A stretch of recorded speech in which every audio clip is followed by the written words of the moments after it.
Welcome back to the Virtually Vikings radio show, the half-hour program that will be discussing all things St. John's River State College. Each week, we'll be spotlighting a new degree, program, events, or resources that we offer here at the college. I'm your host, Mickey Johns, and today we're joined by the EMS and Paramedics program instructor, Jeff Styrup. Thank you so much for joining me today, Jeff. Yeah, absolutely, Mickey. Thank you for having me. I appreciate the opportunity. Oh, we're excited to have you. Could you share a little bit about your background as far as before joining the college with our listeners? Sure. So let's see, not to go back too far, but ironically enough, I kind of grew up through the restaurant and beverage industry, working in like restaurants from 10 to 25. I had a real natural kind of affinity for working with people and interacting with people. I really liked that. But I went and did a ride out when I was 25 with my buddy who was an EMT, and I just fell in love with the freedom of being outdoors, the idea of still interacting with people, and on the same time I get to help people. So that kind of got me into medicine, I guess, emergency medicine. And that's kind of like where it all started. And that was 30 years ago, this year in 2025. So, I started back in California where I originally grew up. I was working as an EMT for a couple of years, and then I went to paramedic school in 1997, got my paramedic license, and started with a first response agency. It wasn't with a fire department. I worked in Riverside County, which is like the fourth largest county in the country out there in Southern California, and just worked as a field medic and kind of worked my way through the ranks, I guess you would say, as a field training officer. Eventually became the lead training supervisor for our division, which was 425 paramedics and EMTs. So I kind of oversaw the day-to-day clinical needs for our EMTs and paramedics. But life had a different kind of, I guess, goal for me and my family. We ended up here in Florida about 5 years ago. And when I left that, I knew when I kind of got out of EMS as far as working for an agency, I wanted to move into like training and instructing new EMTs and paramedics. And I used to get my satisfaction from my job from helping patients, but since I didn't do that any longer, I really found that same spark and that same kind of like passion for training new people and new like medical ideas, new medications, new medical interventions, and that just really segued into my love for teaching people how to be new EMTs and paramedics. So here we are. Thank you. And honestly, that was my next one, inspiring you to be an instructor. I love hearing those background, how we get here, and things, especially with our programs in medical, going from hands-on to becoming an instructor. It's always great to hear furthering that education and inspiring the next generation or the next grouping of our students is amazing. We are thankful to have you with us here at the college. Can you provide, we'll hop in a little bit about the program. I'll stop putting you on the spotlight specifically about you. Okay. Can you give an overview of what the EMS and paramedic programs offer at the college? Like, what exactly does that mean for students that or listeners who just don't know? Okay, yeah, sure, I can do that. So just so you know, we're kind of a smaller department. I am one of the three EMS instructors, so I'm one of the faculty members. I predominantly teach EMT and also kind of help and oversee the clinical coordination portion for our EMTs and paramedics. We have another EMS instructor who's also our program director, Paul Voitsinas. And then we have another EMS faculty member, John Whitmore, who teaches both paramedic and EMT, just kind of what we need at the time. So with the EMT programs, we run that every semester here as far as fall and spring. We don't run a summer program currently for EMT, which is Emergency Medical Technician Basic. It's a one semester course that we run both in the fall and spring semesters. It's a 300-hour program training regimen that focuses on lecture-based type classroom instruction. We augment and enforce the theories behind that through lab, where we work on hands-on skills. And then we also have a clinical component where the students go out into the field, both the hospital and the emergency department and on rescues to reinforce all the material that they learn. Very similar for paramedic. The difference with paramedic is it's not 300 hours, it's 1,100 hours, and it's a year-long program. So you typically start in the fall, you continue through the spring semester, and summer semester is your last semester. So it's a continuous course over the 3 semesters for that year. That's about 1,100 hours. It's considerably more, obviously, because there's a greater scope of practice, additional interventions and medications and airway management that they can do. And okay, so we talked about the different hours. What's the biggest difference in the programs? I mean, basic, what's the difference between, and you said EMS is the basic and then your paramedic. What's the big differences in those jobs for those that are still learning? That's a really good question. Now, technically, on a national scale, there's 4 different levels of emergency medical responders, and that is emergency medical responder, which is the basic level, which is below EMT. Then there's EMT basic, which is really the backbone of the EMS infrastructure across our country, the most commonly recognized certification level. There's also EMT intermediate, which Florida does not recognize or utilize in any job capacity in this state. And then there's EMT paramedic being the highest level of instruction. So the difference is the EMT paramedic has a much wider array of medications for administration that have a lot more profound effects on respiratory emergencies, cardiac emergencies. So therefore greater responsibility, and obviously we could do more harm with those kind of medications. Paramedics also have the ability to do intravenous therapy, so they can start IVs, do blood draws.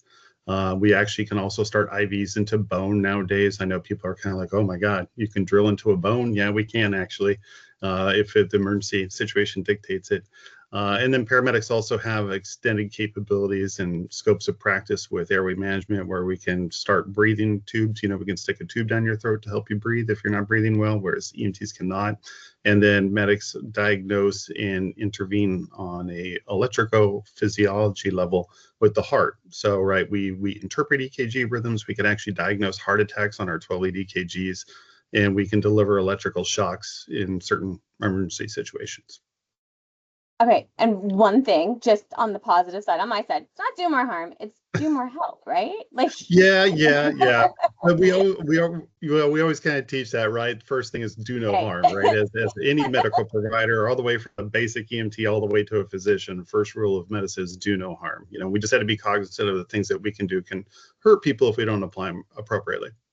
Totally understand. I have friends and family that they teach their children that the when you see the ambulance, it's the helpers going out. Yeah. So it's always the do more help, do the positive side of it. So it takes the scary out. Absolutely. In my head.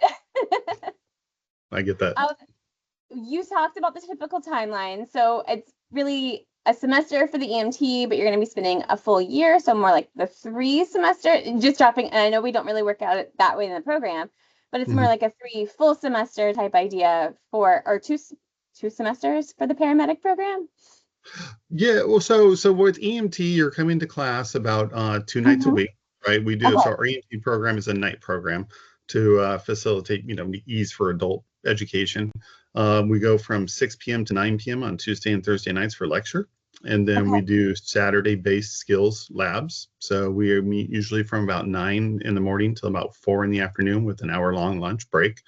And then the 8 clinical shifts on rescues and the 3 clinical shifts in the emergency room, which for a total of 11, are scheduled at your convenience around your schedule to get those done. And we have the entire semester to get those done for the EMT program. So that's kind of the way the EMT program runs from a logistics standpoint. And then the paramedic program currently we offer on a track-based schedule, which is similar to a fire shift-based schedule. It's a little bit different. So we usually will start the paramedic course on either an A, B, or C track, which means you're coming to school every 3rd day. So let's say, for example, if your first day of school is on a Monday, then you would be back in class on Tuesday, Wednesday, Thursday. So Thursday would be your next class date. So it's a rotating schedule that kind of lays in line with the local fire departments that way it offers them the ability to come to school too for further their adult education. Now, if that school day were to follow on a Sunday or a school holiday, we don't hold class, obviously, for the paramedics. But Saturdays we do come into a lecture if it falls on a Saturday. Free game. You're going to work on a Saturday. But it sounds Right. like it's amazing in the fact that, especially the EMT, for career folks that are changing to a career, being able to come in on the evenings and Saturdays, it's definitely, you can still do another job and get your time for studying and being in for lectures. That's an amazing opportunity in that respect. Oh yeah, absolutely. It's I would say probably about half of our students are either working part-time or full-time. So they definitely have that ability to fit that into their schedule to advance, kind of move forward with their goals per se, I guess. Which is always awesome. And I probably should have started this at the beginning. Where exactly on our three campuses, because it's Oh, definitely going to be a hands-on program, where do we host our paramedic program for our listeners? yeah, it's a good question again. So it used to be down at the Palaka campus a couple of years ago, from my understanding, because I'm a Hmm. recent new addition in 2023. The fall semester is when I came on board, and when I came on board, they had already just moved the programs, both EMT and paramedic, into the new workforce development building on the Orange Park campus. So we're in the L building, which is attached to the library at the Orange Park campus. Which it's a beautiful area, and it's wonderful the fact that you guys have a specific area just for you. I remember when you had to share for both campuses, for the Orange Park campus, when it was on both campuses, you just had like two little rooms that you had access to, really, Right. and kind of Yeah. nursing took over everything else in the building. So it was great Yeah, that they're they good added at that. a Those specific area nurses, for I you. know they're those nurses are really important, man, but they do require a lot of resources and room. So, yeah, it's nice.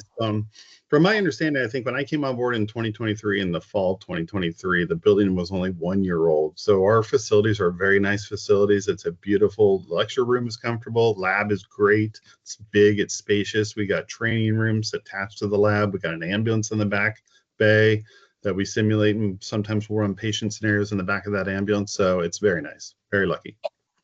And I love to brag when I talk about the programs, the fact that we are as hands-on as possible before we send them out into their clinical areas out in the public, so we get as close to real life as possible with all of the technology that we have available to them. So it's awesome to have all that right there for them. Um, Back to the program though, what certifications are specifically for those students that come through our programs? What exactly are they earning? Because there's a Oh, certification and then they can have that degree opportunity as well, correct? yeah, that's true. So in the EMT program, the way the EMT program works at our agency is going to be, you're going to come in and you're going to run through the three courses. Now it is required that you complete all three courses with a 75%, which is what a C is for us. And then the Allied Health Department, C stops at 75%. And that's Mhm. required to pass each course. So after you pass all three courses, both the lecture, the lab, and the clinical component for EMT, that is considered EMT program completion and success. You are provided a course completion certificate for those 300 hours. And that certificate, along with our approval, will allow the EMT candidate to register for and sit for the National Registry EMT exam. That is currently what the state of Florida utilizes as their certification model. So for the state of Florida, if you want EMT certification in the state of Florida, all you have to do is sit for the written exam at the National Registry level. Once you register for that, pay your fee, we approve it, and you're successful, the National Registry provides you a certification on the national level, which is great, because it allows you for reciprocity to some degree for 42 states. So if you're thinking about leaving Florida, which I highly don't recommend, obviously, we love our residents. But if you were to, maybe in the near future, there's a high degree of possibility you can get reciprocity for that in 41 other states, which is great. But then what you'll do is you'll take that National Registry certification and just apply at the Florida State Department of Health. So all you have to do is fill out the application, pay the fee, and show completion certificate that you were successful, and they grant you reciprocity and issue a Florida State certification for EMT Basic, and that's the only certification required for employment as a emergency room tech or an EMT in the field. That's amazing. And are there any specific requirements to be able to get into the program? What are Oh, there prerequisites or age requirements or things like that?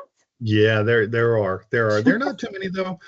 So for EMT, we do require, you do not have to be 18 to register for EMT. Hmm. You do have to either have a high school diploma or a GED certificate. You can actually register for our program through dual enrollment if you're a high school student. So that is a possibility as well. Now, the one thing I will say is that you also do have to pass a drug screen and a level 2 background check, which we Hmm. run. We walk you through that process. And then the last thing to remind you of is that to actually sit for the so once you graduate and you've completed the EMT course here at St. John's River, you do have to be 18 to sit for the National Registry exam. So sometimes, especially our dual enrollment students that come to us in the spring, sometimes they have to wait a few months before they can test after they complete the course. But yeah. But that's definitely dual enrollment wise, that's a great option for like Yeah. seniors. They could, a career as they're graduating. Yeah. Before they decide if they're quite not sure where they're going, but they want to do something in the medical field, that's a great opportunity in that respect. Oh yeah, absolutely. EMT is a great entry level position, both in the emergency room and in field jobs. We get the occasional high school student who just knows they want to be a firefighter, and they're able to earn their EMT during their last semester as a senior. And then as soon as they graduate from high school, they can apply right into the fire academy, which expedites their career. So yeah, it's a great opportunity. And that's an amazing spot in that respect. Things I wish I could not have gone in the health field, but I know some that I would have graduated with that would have been helpful for them to have known about as options. We swear we didn't. I'm sure our Yeah. counselors told us, but looking back, hindsight. I get that. Well, I mean, it's great that the kids are afforded these opportunities nowadays, right? But yeah, you're right. We didn't have quite so many in our day. Or we did, and we just weren't paying attention. True, true. I will admit it. I love how supportive our faculty is. Is there specific support set in for your programs to help with the academic or the practical side of training for our students besides the Oh, in-class and clinical hours? yeah, absolutely. We have well, first of all, I not to toot our own horn, but Paul was hired when I was hired back in the spring, and then John came shortly on after that in the spring semester of 2024. And I think one of the strongest things that you're going to get if you elect to come to one of our two EMS programs is you're going to get about 100 years worth of EMS experience behind the faculty. I mean, I'm coming to the play with 30 years experience. Paul's a little over 30 years experience. John has almost 40 years of EMS experience. And collectively, it's ironic, Mickey, because I come from California, Paul comes from Syracuse, New York, and John's from the Midwest. But yet we're all of the same mindset of that we highly value and push through our education a solid foundation of anatomy and physiology and pathophysiology, which sometimes you don't always see in every program. Because we firmly believe and are of the mindset that once you have a firm basis of those of anatomy, physiology, and pathophysiology, understanding the patient's condition and treating them appropriately is that much easier. So that number one. Number two, we have a robust cadre of adjunct instructors, which are local paramedics most of them work for local fire departments. They all have to have at least 3 years experience and an AS degree in EMS. Most of them have well beyond that amount of experience, and these are the people that are coming into the classrooms and helping out with skills, and also are your chaperones into the learning experience at the emergency departments. So, a lot of mentoring that goes on there. Also understand Paul, John, and I all have clinical hours and office hours that we help out, and we're available for one-on-one tutoring. Frequently, I'll find myself on Sunday nights doing test reviews or, small group discussions online like we are here now today. And all of us are really, really focused on the success of our students. And it's not just a numbers game. I understand we track numbers and, passing percentages. But honestly, like I said, I don't do this for the money. I do this for seeing the light bulbs go off over my students' head when a concept finally sinks in, or they graduate, or when they pass the National Registry exam. I don't get the fulfillment of the thank you or the smiles from my patients. Now it's my students. So that's why we do this. So, not to mention the fact that if there's ever an emergency and it's one of our graduates, you want to feel comfortable having them there too. Yes, absolutely, right. I can only pray and hope that it's one of my students that comes and picks me up when I'm having my emergency, because I'll be like, I know you're good. There is a bit of a common confidence in that respect as well. Right. And you should always toot your horn, going back to that first comment. It's a great braggable program, and the fact that you all come from different areas and have so much background and have passion still to help students kind of come in and enjoy that. Yeah. it's something we definitely get to brag about here at the college, having a lot of instructors have that passion. So always don't not toot that horn. Right. I get it. I get it. It's just hard. But I yeah. understood. It's I know with like our criminal justice program, which we're going to be spotlighting in the near future, a lot of our local law enforcement academy or students are being sponsored. Is that something that happens with our EMS and paramedic program? Are there specific scholarship opportunities or sponsorship to get through the programs that students Well, can kind of go after? yeah, so now sponsorship's kind of a funny thing, and I'm not going to lie to you. You know, in all transparency, I'm not really probably the best person to talk to about money. I just try to I steer clear of that side of things, but I Right do there with know. you. Yeah, right. My wife's got all the pocketbook stuff going on, but for as far as school goes, I do know we have a robust financial aid department, and I know that during orientation we have several individuals coming that have information on financial assistance. There's plenty of grant money out there as well, and I'm Yeah. always being told that many times it goes unused. Mm-hmm. Because people just don't inquire or look in or apply because they think they're not going to qualify. So and I do also currently have students that are, I don't know if they're being financially sponsored, but they're employers. We have several individuals who are currently in the paramedic program who actually a year ago were my EMT students, and their employers are working with their schedules to make sure that they're able to come to paramedic school. Oh, that's Um, amazing.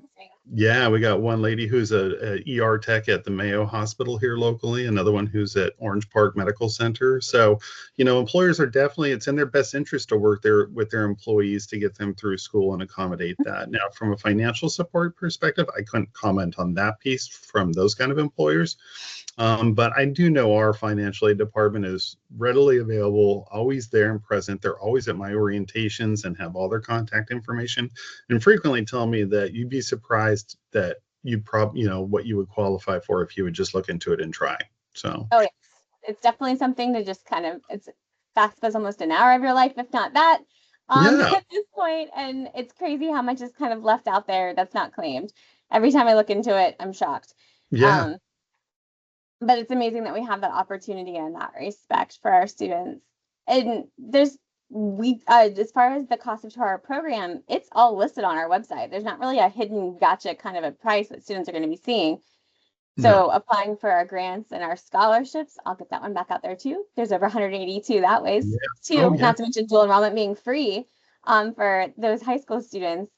It's very awesome the way that we kind of laid it out in that respect. Agreed. Agreed. And there really are no hidden fees. We're very transparent. All the student fees are pretty much outlined. That accommodates your uniform for the program, and some of the learning materials that we provide. Especially being some of the online platforms that we use for entering patient information and things like that. Yeah. I love, and I know that that's a state requirement or like a requirement anyway, but it feels like we kind of go above and beyond sometimes with Oh letting yeah. that information out. No shock for our students when they look for it. Um, I feel like I'm kind of jumping all around, but I definitely want to give another chance to brag. What is that pass rate for the National Registry of Emergency Medical Technicians exam for our students? How well are our instructors doing for our students? Well, that's a good question. Now, in all transparency, Mhm, we don't want to put any false information out there or hide mhm. anything. So if you were to go and Google that, you're going to find on the Department of Health state website, they actually post our passing scores. So now the most current numbers out there are from 2022. And then, in all transparency, again, I wasn't here then. We've had You're a right. complete changeover in instructors, and we're not going to lie, we're not going to hide it from you. It wasn't exactly what we hoped for. Okay. So when you're looking at a first time pass rate for St. John's River back in 2022, first time pass rate was 50%, and your pass rate within the first three attempts was about, well, I know I got it written down here, was about 67, 66%.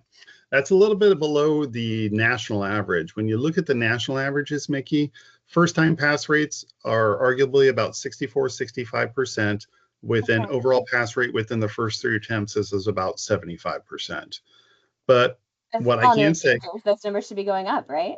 yeah. So what I I mean, can say obviously is it depends on the student too, but right, right. So what I can say is that now we've had a full two cadres through 2024 for EMT who have graduated and tested. All students that reportedly are going to test have tested. So between the two courses, we had a total of 36 students. Out of those 36 students, only 33 elected to apply to the test, the exam.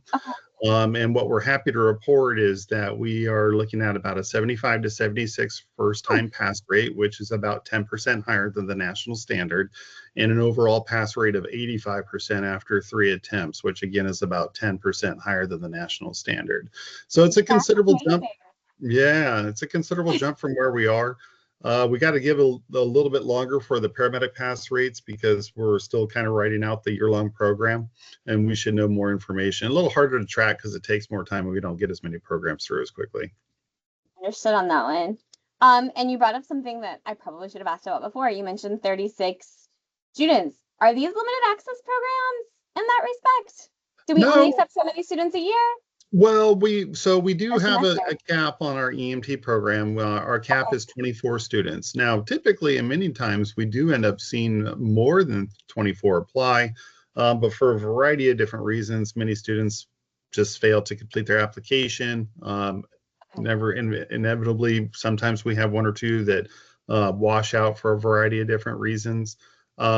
So I would say on average, right now we're averaging, we had 16 in the spring of 2024. We had a total of 22 to start, but only 20 continued with the program in fall of last year.